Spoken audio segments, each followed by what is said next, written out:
আসসালামু আলাইকুম সম্মানিত ভিউয়ার্স, আমার এই ভিডিওটি যে যেখান থেকে দেখতেছেন সকলকে আন্তরিক শুভেচ্ছা ও অভিনন্দন জানাই।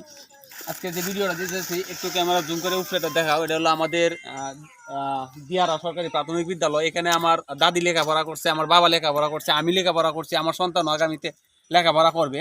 তো সরকার বিভিন্ন সময় বলতে কি সারা বছরেই খেলাধুলার পিছনে কোটি কোটি টাকা বরাদ্দ দিতেছে খেলাধুলার পিছনে।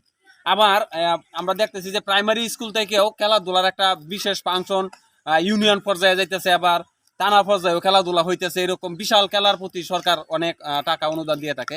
কিন্তু আমরা আজকে যে ভিডিওটা করতেছি এই জন্যই করতেছি যে খেলাধুলার জন্য সরকার যদি এত কোটি কোটি টাকা প্রতি বছর ব্যয় করতে পারে, আর এই স্কুলটার একটা মাঠ, এই মাঠে আমরা প্রতি বছর সারা বছরই খেলাধুলা চলে।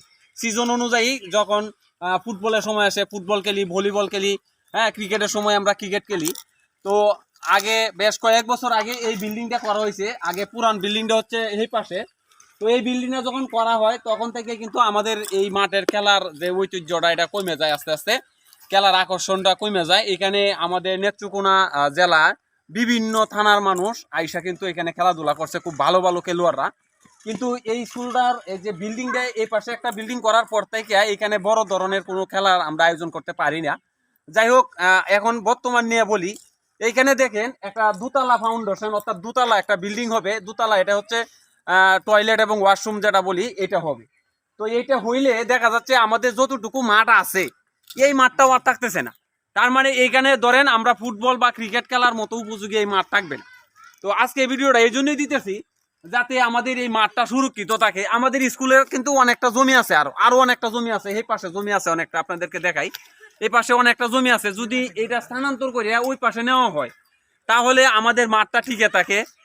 এই জন্য এখানে যারা এখন বর্তমানে খেলাধুলা করে তাদের মুখ থেকে আপনারা একটু শুনেন কি বলে।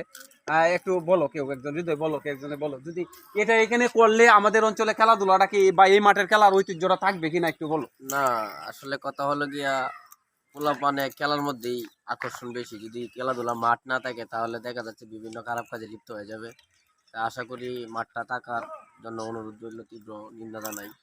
এই মাঠে বাথরুম ওইদিকে 4টা বাথরুম আছে, তারপরেও আমি মনে করি অতিরিক্ত কোনো বাথরুম লাগে না।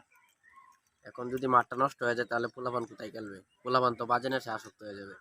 আমি মনে করি মাঠটা যাতে সুরক্ষিত থাকে, ওই জন্য সবার কাছে আকুল আবেদন, সবাই জোরালো আবেদন করেন। আরো কেউ কিছু বলবা?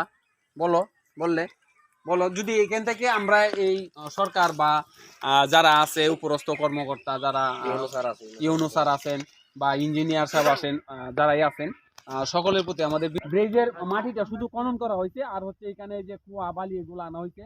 আমরা চাই আমাদের অঞ্চলে, তো আমি যেটা বলতে চাচ্ছিলাম যে যদি এটা স্থানান্তর করা যায় তাহলে আমাদের খেলার মাঠটা সুরক্ষিত থাকে।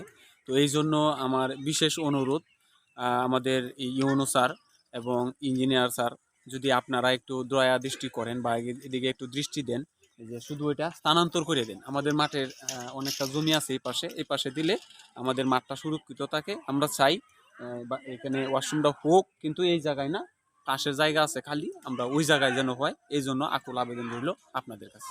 ধন্যবাদ।